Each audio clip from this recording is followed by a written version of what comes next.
A flashback then shows what happened on day 1. The Abbott family goes to support Marcus during his baseball game. Suddenly an unidentifiable object falls from the sky and crashes on Earth. Everyone in town rushes to get home and the Abbotts split in 2 separate cars. A monster appears and sends a police car flying, causing chaos and fear to take over the streets. A second monster cracks Evelyn's car window so she drives away as fast as possible, only to find the street blocked by an incoming bus with a monster on it. Evelyn puts the car in reverse and ends up crashing. Regan sees this and wants to rescue her family, however there's a monster coming so Lee drags her inside a store. Lots of people are hiding there and Lee has to silence a man praying. It looks like the creature outside will walk away, but unfortunately someone's phone rings and the beast bursts in through the window to start killing people. Lee and Regan run away through the back door, and the monster chases after them. When they reach the street where the others are hiding, a cop starts shooting at the creature. The bullets do nothing, but it's enough of a distraction for the family to reunite and escape together. In the present, it's now morning of day 474. The family leaves the house and finds the barn on fire, but Evelyn still heads in to retrieve the crate and the oxygen tank. Meanwhile, Regan goes back to the basement, where she grabs a large speaker that she can use to amplify the pitch of her hearing aid. She also grabs Lee's map with the last known locations of survivors. Then she climbs on the silo and lights a fire, but only one flame answers back.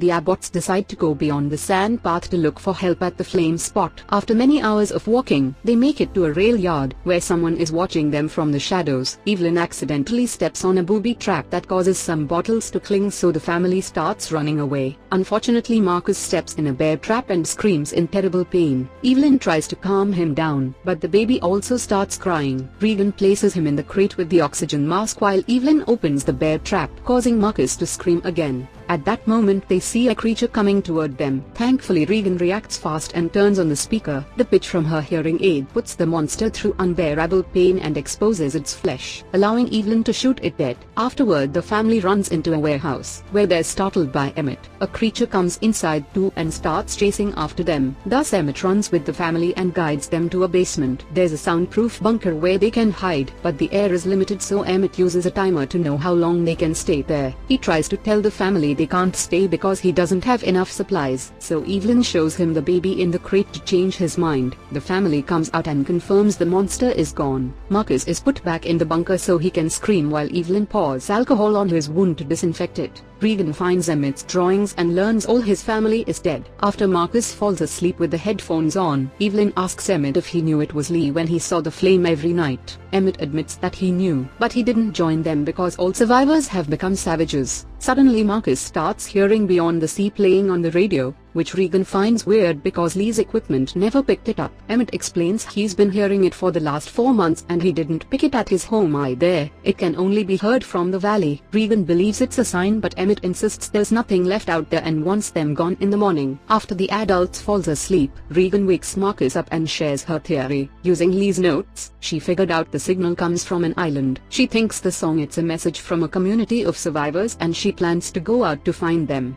Marcus says it's a bad idea, but Regan doesn't listen. In the morning, Marcus wakes up to find a message on the radio that says keep listening. He immediately informs Evelyn, who in turn begs Emmett to go after her. Meanwhile, Regan follows the tracks to a station, where she finds an abandoned train filled with bodies and holes made by the monsters. She makes her way to the front and pushes a door just enough to retrieve a first aid kit. Suddenly she gets startled by some movement, but it's just a falling body. Unfortunately, she makes some noise and attracts a creature that comes after her, so Regan steps back and turns on the speaker to weaken it. The creature shakes in pain and Regan tries to shoot it, but the bullet only grazes its face. When the beast is about to jump on her, Emmett shows up and shoots it dead. Afterward, the duo runs to hide inside the station until the creatures leave. Emmett tries to convince Regan to come back, but she refuses and instead convinces him to help her. A few hours later, Regan wakes up and panics because all her things are missing, thinking Emmett tricked her. However, he soon comes back and announces he's found a boat. Meanwhile, Evelyn notices the tank is running out of air and Marcus needs medicine. She asks him to stay with the baby while she goes out to the pharmacy, promising to come back soon. On her way to town, Evelyn crosses the bridge and leaves her wedding ring on Bo's grave. Eventually, she makes it to the pharmacy and is able to gather medicine plus 2 oxygen tanks without any problems. Back to Marcus. He takes care of the baby for a while but gets bored and puts him in the crate with the oxygen tank.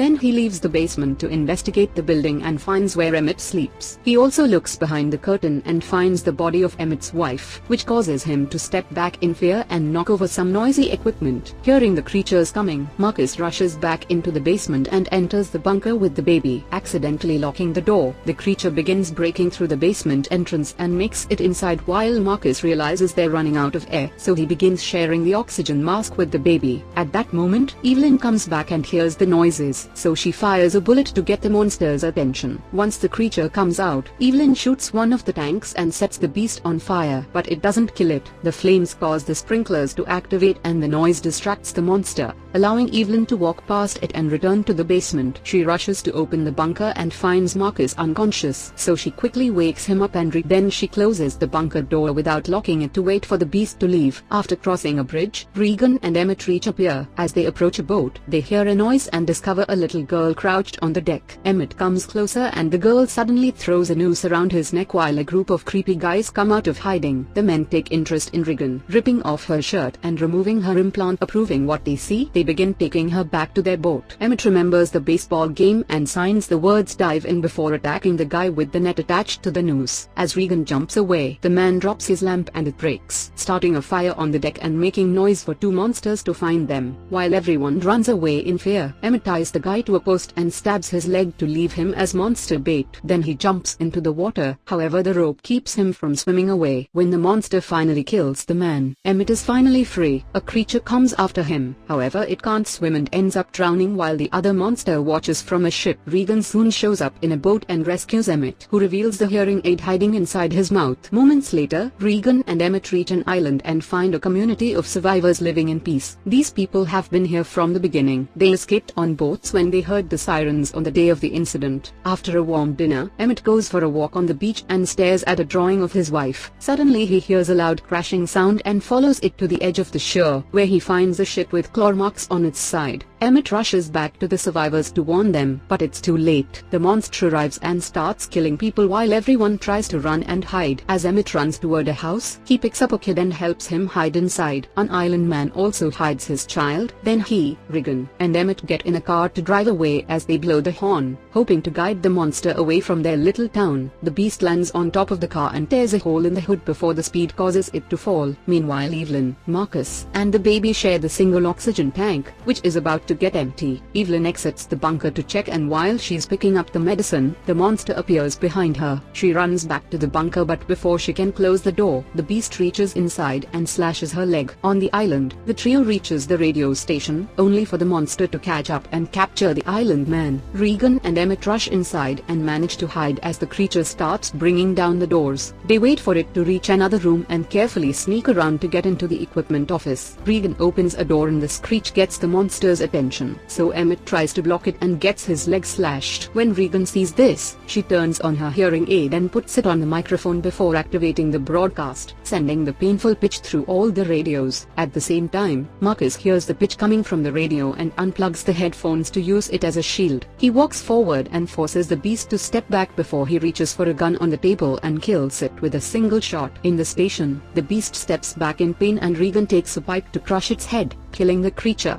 This is the end of the movie Quiet Place 2.